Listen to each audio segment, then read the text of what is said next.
Welcome to program views makers. मैं हूं आपके साथ शाइस्ता यूसुफ। जुल्फ़िकार अली भुट्टो ने मुल्क में जमहूरियत के क़याम और आवाम को उनकी हुकूक दिलवाने के लिए 30 नवंबर 1967 को एक सियासी जमात की बुनियाद रखी, जिसका आज 55वां यौम तासीस मनाया गया। बिलावल भुट्टो ज़रदारी अब से कुछ देर कबल खिताब भी कर रहे थे। अब सवाल यह है कि क्या पीपल्स पार्टी आज अपने मंशूर के मुताबिक सियासत कर रही है? बात करने के लिए जो मेहमान हमारे साथ मौजूद हैं, तारुफ मैं आपसे करवा देती हूँ। मैं ज्वाइन किया है डॉक्टर नाज़िर महमूद ने, नासिर बेग चुग़ताई साहब हमारे साथ मौजूद हैं, ब्रिगेडियर रिटायर्ड हारिस नवाज साहब ने हमें ज्वाइन किया है, और हमें ज्वाइन किया है मुजम्मिल सोहरवर्दी साहब ने भी। आप तमाम मेहमानों के वक्त का बेहद शुक्रिया। डॉक्टर नाज़िर, आपके जानिब आऊँगी। आपके ख्याल में आज की पीपल्स पार्टी आसिफ जरदारी की पीपल्स पार्टी है या फिर जुल्फ़िकार अली भुट्टो की? मेरे ख्याल में ये ज़्यादा बेनज़ीर भुट्टो की पार्टी है, ना जुल्फ़िकार अली भुट्टो की है, ना जरदारी की है। ये मैं इसलिए कह रहा हूँ कि पीपल्स पार्टी की सियासत पर सबसे ज़्यादा असर मोहतरमा बेनज़ीर भुट्टो का ही रहा है। अगर हम सियासत देखें तो भुट्टो साहब जो थे वो तो मुश्किल से 10 साल उन्होंने वो पार्टी चलाई। 1967 से 77 तक, 77 में उन्हें हटाकर जेल में डाल दिया गया। तो 77 के बाद से पार्टी जो है वो बेनज़ीर 1-2 साल में ही बेनज़ीर ने संभाल ली थी, और सबसे ज़्यादा जद्दोजहद जो आमरीतों के ख़िलाफ़ की वो बेनज़ीर भुट्टो ने की। भुट्टो साहब की इतनी नहीं थी। भुट्टो साहब तो ज़ाहिर अयूब खान के साथ थे, आखिरी 2 साल में अलग हुए। तो 11 साल बेनज़ीर भुट्टो ने जद्दोजहद की, ज़ियाउल हक़ के ख़िलाफ़ जेलों में रहीं, सारी सख्तियाँ बर्दाश्त की। उसके बाद मुशर्रफ के ख़िलाफ़ भी उनका अच्छा खासा काम था। और मजमूई तौर पर अगर मुझसे कोई पूछे कि जी पीपल्स पार्टी की पूरी 55 साल तारीख़ में सबसे बड़ा रहनुमा कौन रहा है, तो मैं शायद जुल्फ़िकार अली भुट्टो से आगे बेनज़ीर भुट्टो को रखूँगा, क्योंकि बेनज़ीर भुट्टो ही आखिर तक जमहूरियत के लिए लड़ती रहीं। और उन्होंने, मैं नहीं समझता कि उन्होंने अपने दौर में जमहूरियत, भुट्टो साहब से कुछ ऐसी गलतियाँ हुई कि जिससे जमहूरियत को नुकसान पहुँचा। भुट्टो साहब ने कुछ आमिराना तर्ज़ अमल भी अपनाया, लेकिन मजमूई तौर पर बेनज़ीर भुट्टो एक वाकई में मेरे ख़्याल में जमहूरियत पसंद सियासतदान थी। और आखिर में तो उनके जो 8-10 साल थे वो बहुत एक निखर के एक बड़ी बुर्दबार और एक मुदब्बिर और जिसको कहा ना स्टेट पर्सन के तौर पे वो सामने आ रही थी, और शायद इसीलिए उनको हटा भी दिया गया। तो जो आपका सवाल है कि ये किसकी पार्टी है, तो मैं समझता हूँ कि आज भी इस पार्टी पर बेनज़ीर भुट्टो का ही सबसे ज़्यादा असर है। लेकिन जो आपका असल सवाल है कि क्या ये मंशूर के मुताबिक काम कर रही हैं या कर सकती हैं, देखें इन्होंने अच्छे काम भी बहुत किए हैं। इनके अलावा कोई और पार्टी ये दावा नहीं कर सकती कि जिसने जमहूरियत और सिविलियन बालादस्ती के लिए इतना काम किया हो, इतने लोग इनके जेलों में रहे हों, कोड़े खाए हों, शहीद हुए हों, कोई पार्टी ये दावा नहीं कर सकती। लेकिन जो गलत काम है इस सब के बावजूद, इससे काम, इनको गवर्नेंस अपनी बेहतर करनी चाहिए। सिंध की गवर्नेंस का हम हाल देख रहे हैं, अच्छा नहीं है, और जमहूरियत निचले पैमाने पे ये पहुंचाते नहीं है। अब बार बार ये लोकल गवर्नमेंट इलेक्शन को पोस्टपोन कर रहे हैं। तो ये सारी बातें ऐसी हैं कि जिससे इनको नुकसान पहुंच रहा है। ठीक, एनबीसी 55वें यौम तासीस पर पीपल्स पार्टी की सियासी पोजीशन क्या देख रहे हैं आप? मेरे ख्याल वो पोजीशन नहीं है जो भुट्टो साहब के ज़माने में थी या बेनज़ीर भुट्टो की शहादत के वक्त थी। बहुत बड़ा फ़र्क है, और मुझे ये पार्टी बेनज़ीर से मुख्तलिफ लगती है और भुट्टो साहब से। भुट्टो साहब के बारे में जो डॉक्टर साहब ने कहा बिल्कुल सही कहा, लेकिन मैं थोड़ा इख्तलाफ यूँ करूँगा कि जो असर छोड़ा वो जुल्फ़िकार अली भुट्टो ने छोड़ा। अब पाकिस्तान का आइन देखें आप, पाकिस्तान को किसने आइन दिया? एक ऐसी सरजमीन जहाँ पर आइन था ही नहीं, और वो आइन, और अब तक है वो आइन अल्हम्दुलिल्लाह। फिर उन्होंने इस्लामी कॉन्फ्रेंस जो की, तो पाकिस्तान ने एक लीडिंग रोल अडॉप्ट किया, मुस्लिम दुनिया में भी नहीं और तीसरी दुनिया में, और गैर वाबस्ता कॉन्फ्रेंस में बहुत बड़ा रोल था वो पाकिस्तान का। फिर उसके बाद एक्टिव प्रोग्राम आप देख लें, तो भुट्टो साहब का एक्टिव प्रोग्राम जो था वो तारीख का ऐसा प्रोग्राम था, ब्रिगेडियर साहब भी जानते हैं, हम भी जानते हैं, कि जो बहुत मुश्किल से और बहुत ही पुरस्कार अंदाज में कंप्लीट हुआ। फिर रिफॉर्म्स हैं, वाहिद लीडर है जो रिफॉर्म लेकर आया, जैसी भी रिफॉर्म थी और उनको इम्प्लीमेंट किया। नेशनलाइजेशन है, तालीमी पॉलिसी, इक़्तिसादी पॉलिसी, ज़रई पॉलिसी, तो ये तो वो लीडर था जो प्रोग्राम लाया, मंशूर लाया, उस पर अमल किया। बीबी ने उसको आगे लेके चलने की कोशिश की डेमोक्रेसी के लिए, आमरीत के खिलाफ, और उनमें वो शहीद हो गई। उनकी 2 हुकूमतें आई, दोनों हुकूमतों को बरतरफ कर दिया गया, बड़ी स्ट्रगल थी। अब जो पार्टी है वो कंप्रोमाइज कर रही है। ठीक है, आपके ख्याल में अब जो पार्टी है वो कॉम्प्रोमाइज कर रही है। एनबीसी आपका पॉइंट आ गया। ब्रिगेडियर साहब, अब से कुछ देर कबल जब बिलावल भुट्टो खिताब कर रहे थे तो वो ये कहते हैं कि पीपल्स पार्टी को एक सूबे तक महदूद करने की कोशिश की जा रही है। आपके ख्याल में कौन कर रहा है ये कोशिश? देखें, डेफिनेटली जुल्फ़िकार भुट्टो की बहुत बड़ी लिगेसी है, और उसके बाद जैसे बेनज़ीर भुट्टो की है, up to that it was really नज़रियाती पार्टी थी और उसमें नज़रियाती लोग थे।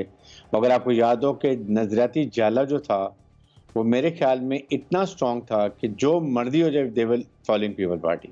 और पंजाब का जाला सिंध के मुकाबले में 100 गुना आगे था। ये एनबीसी और ये सारे जो पंजाब में रहते हैं दे ऑल नो, मैं भी लाहौर से, मुझे मालूम है। लेकिन फिर उसके बाद फ़र्क ये हुआ कि जब ये बेनज़ीर की शहादत हुई और जरदारी साहब प्रेसिडेंट बन गए, उस दौरान में मेरा नहीं ख्याल कि इतना एक्सर्ट कर सके कि ये रह सकती। और अब सबसे बड़ा डिफरेंस भुट्टो की बेनज़ीर पार्टी में और इस वक्त आसिफ ज़रदारी बिलावल भुट्टो की पार्टी में है कि it has shrink to only provincial party. ये वैसे भी ये मुल्क के लिए बहुत ख़तरनाक है कि आपकी main political party national party से आहिस्ता आहिस्ता कन्वर्ट करके they become now almost regional parties. BMLN जो है वो तकरीबन पंजाब में रह गई है, पीपल्स पार्टी सिंध में रह गई है, और ये इसको बड़ा इफेक्ट हुआ है। और जाहिर है कि बिल्कुल उनकी बहुत खिदमात हैं, ख़ास तौर पे न्यूक्लियर प्रोग्राम उनका स्टार्ट था, फिर उसके बाद आपको 1973 का कॉन्स्टिट्यूशन भी उन्होंने दिया, ये भी ठीक है। तो अब इनको काफ़ी मेहनत करने की ज़रूरत है कि ये they should go and work in Lahore, Punjab में जाके लेके जाएँ ताकि नेशनल पार्टी बन सके।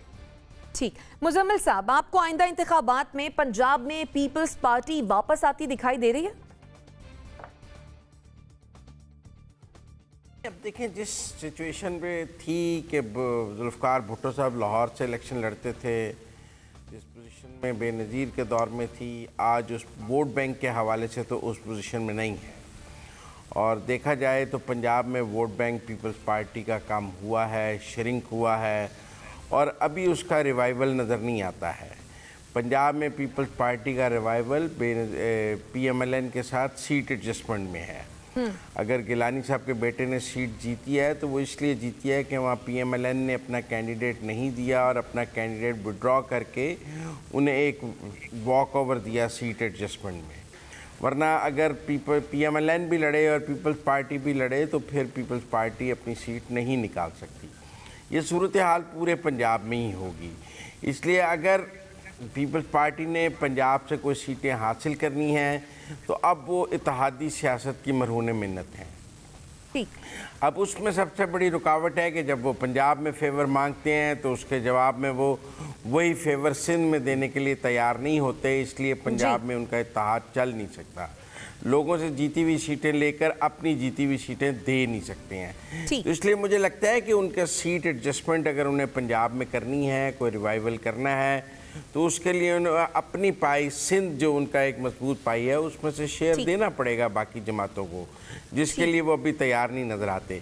बाकी जहाँ तक वोट बैंक के रिवाइवल की बात है, और ये बात है कि जो वोट बैंक भुट्टो का था, जो बेनज़ीर का था, देखिए जी, दो शहादतें उन्होंने मिली हैं। बहुत उनके साथ पीपल्स पार्टी के साथ इस मुल्क में बहुत जुल्म हुआ है, उसकी क़यादत के साथ, उसके वर्कर के साथ। और ये कहना कि जी उनका जाला पंजाब का था, यहाँ सड़कों पे कोड़े मारे गए हैं, लोगों को जेलों में साल साल रखा गया है, जिला वतन रखा गया है। उसके बाद भी अगर पार्टी ने ख़ुद को कायम रखा है और उसके बाद भी अगर आज वो जिंदा है तो ये रेजिस्टेंस की एक बहुत शानदार मिसाल है। ठीक है, आपके ख्याल में ये रेजिस्टेंस की एक शानदार मिसाल है, आपका पॉइंट आ गया।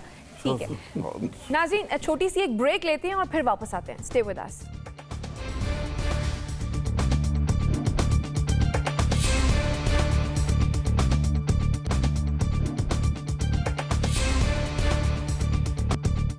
Welcome back after the break. Tehreek Insaf मुल्क में क़बल अज़ वक्त आम इंतखाबात के लिए मुसलसल कोशिशों में मसरूफ़ है। इमरान खान की जानिब से हुकूमत पर दबाव डालने और अपना मुतालबा तस्लीम कराने के लिए मुख्तलिफ सियासी चालें चली गई हैं। तहरीक इंसाफ की क़यादत की ख्वाहिश और कोशिश ये है कि मुल्क में इंतखाबात रमज़ान से पहले यानी मार्च तक हो जाएं। अब सवाल यह है कि क्या मुल्क में रमज़ान से पहले इंतखाबात कराना मुमकिन है? NBC अगर इलेक्शन कमीशन से कहा जाए कि रमज़ान से पहले इंतखाबात कराने हैं तो क्या ये मुमकिन हो पाएगा? इलेक्शन कमीशन करा पाएगा? उसके लिए पहले आप असम्बलियां तोड़ें, तहलील करें उनको आप, उसके बाद जो टाइम बचेगा उस पर इलेक्शन कमीशन 3 महीने बढ़ा देगा, 90 डेज बढ़ा देगा, फिर इंतखाबात कराएगा वो। तो मुझे नहीं लगता कि इंतखाबात से पहले ये ख्वाहिश पूरी हो सके। रमजान से पहले, रमजान के बाद या फिर ईद आ जाएगी, ईद की नमाज पढ़ने के बाद हम वोट डालने जाएंगे, देखते हैं क्या होता है। लेकिन पहले आपको असम्बलियां तोड़ना पड़ेंगी पहला कदम उठाया। मुझे लगता है KPK और पंजाब से कुछ मुख्तलिफ सिग्नल्स आ रहे हैं, उनको भी गौर से देख लें। सही। ब्रिगेडियर साहब, आपके ख्याल में कबल अज़ वक्त इंतखाबात हुकूमत के लिए फ़ायदेमंद होंगे या फिर नुकसानदेह?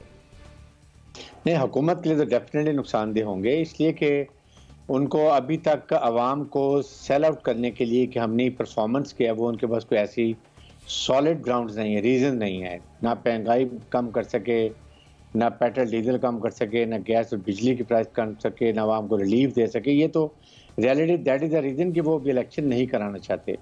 लेकिन पॉलिटिकल टेम्परेचर को डाउन करने के लिए, मुल्क में सियासी इस्तेकाम लाने के लिए और मुआशी इस्तेकाम लाने के लिए कोई ना कोई हुकूमत को ज़रूर ऐसा इक़दाम करना चाहिए जिससे हालात ठीक हो सके।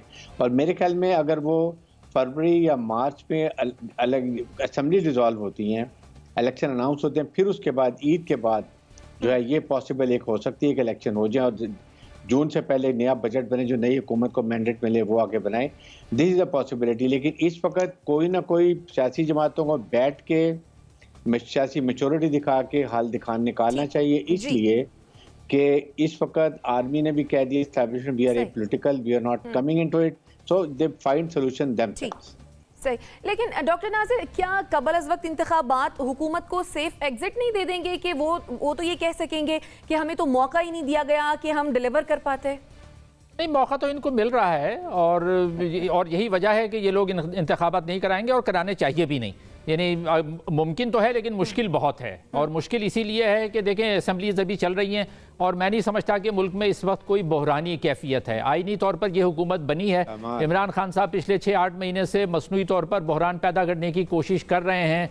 तो आर्मी चीफ के तकर्रुर को मुतनाज़ा बनाया, फिर लॉन्ग मार्च किया। उनका मकसद सिर्फ ये है कि किसी न किसी तरह मैं इख्तिदार में आ जाऊं। मुल्क की माशी हालत ऐसी नहीं है कि ये सैकड़ों अरब का खर्चा इस वक्त बर्दाश्त करें। इस असम्बली को अपनी मुद्दत पूरी करनी चाहिए, उसके बाद इंतखाबात होने चाहिए।